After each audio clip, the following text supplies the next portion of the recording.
Unapologetically Woman. We're celebrating phenomenal women all across Kentucky who make no apologies for their perspectives or the impacts that they're making in the community. Today we're celebrating Susan Hughes-Prentice. Susan is a mom, a grandma, a funeral director and embalmer for O.L Hughes Mortuary. Unapologetically Woman, Susan Hughes-Prentice, that's you. Congratulations. Thank you.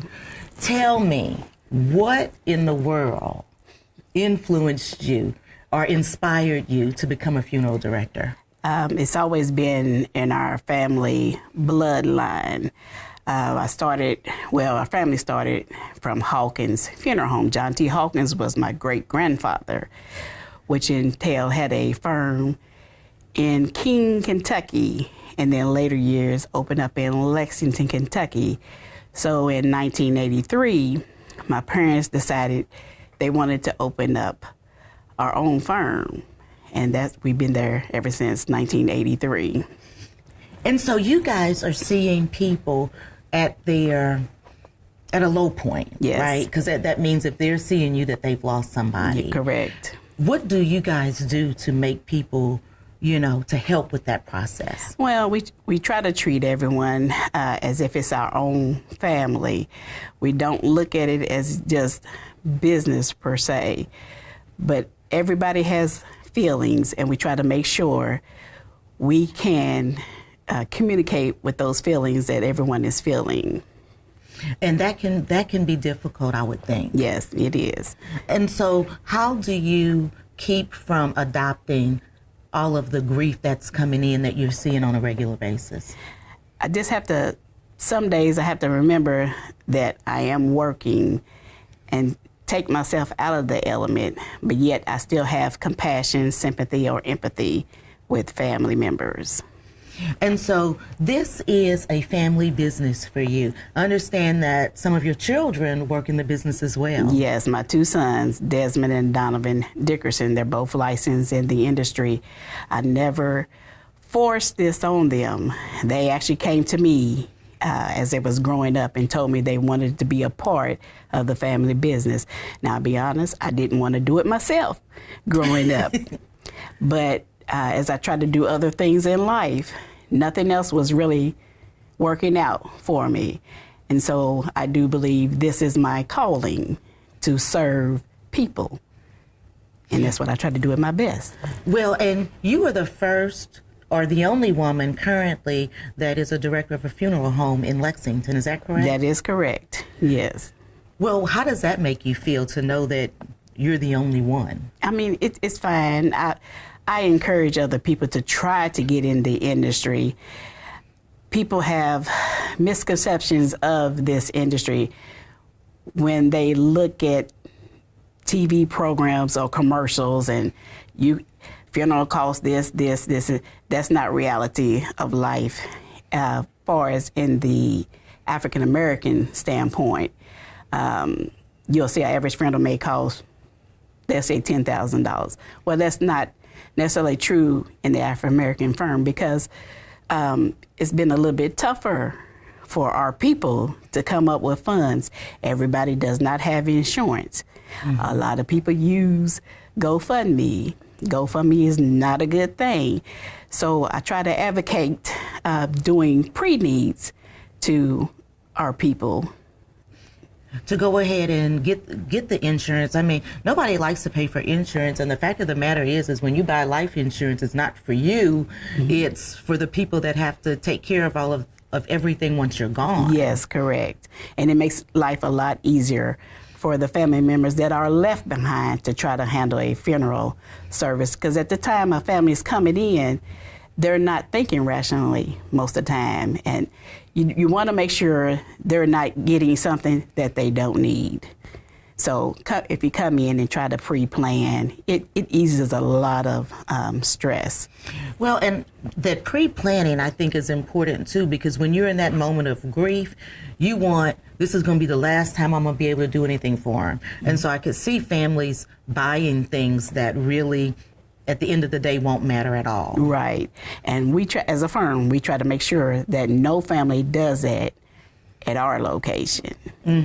Because you don't want people to have this huge bill or to spend money on, because I know I've seen people spend, hundreds of dollars on flowers and outfits, and I can't even imagine how much people spend on caskets. Right.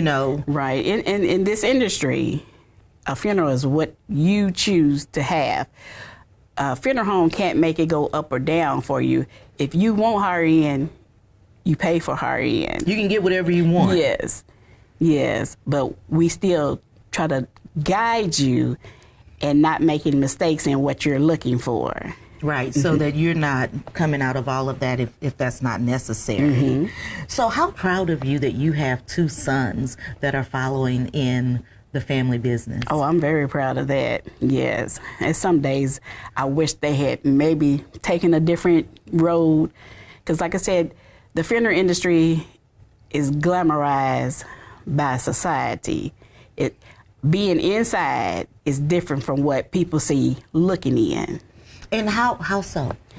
It's just, it can be lucrative, but it's not let's say when a family comes and purchase, let's say $10,000, automatically the average person thinks that's what the funeral home is making. No, we still have merchandise we have to pay for. We have people we have to take care of. Yes, but it's still a good industry. Yeah. So when somebody spends $10,000, that means that is not $10,000 that's going in the pocket of the owner. Exactly. Yes. So that's interesting in itself.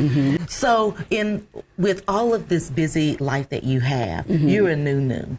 Tell me about that. I have 5 grandchildren. I have 4 granddaughters and 1 grandson.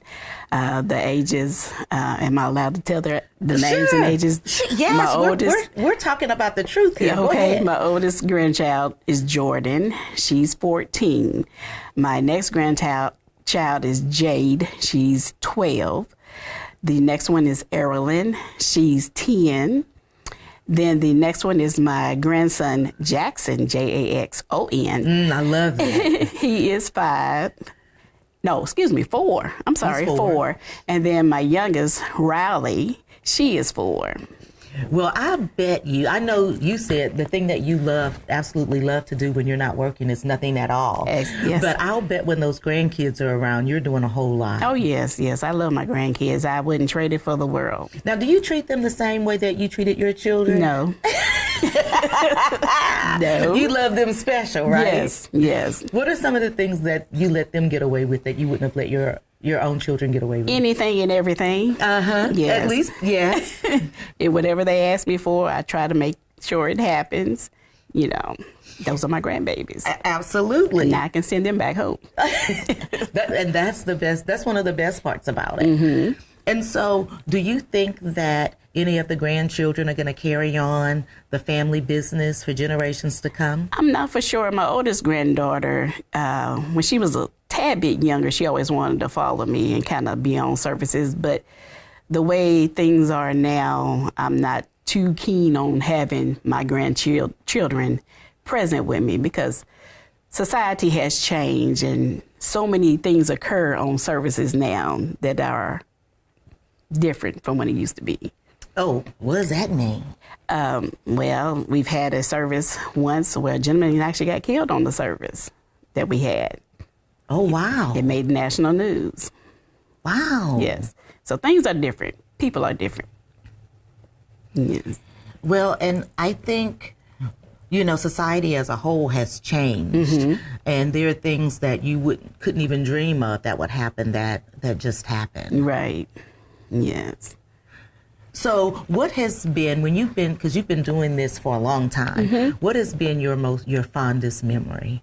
Fondest memories is just being able to comfort a family. Now, we're not going to please every family we deal with, but we do try. If they're happy, I'm happy. And the rest of the staff is happy. Well, that's pretty, what I've learned is people will be happy or mad. It just depends on whatever suits them, is what I think. Yes. You know, you're not going to ever be able to make everybody happy. That's true. That is so true. So for the last word, I'm going to pitch it to you. What kind of advice would you give a young girl, young woman, really anybody that's looking to get into this business?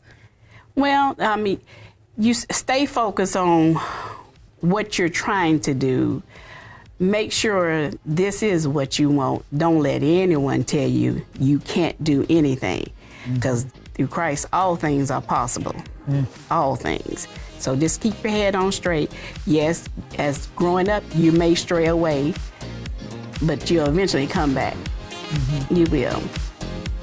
Thank you so much. Yes. Nice to meet you. Nice to meet you.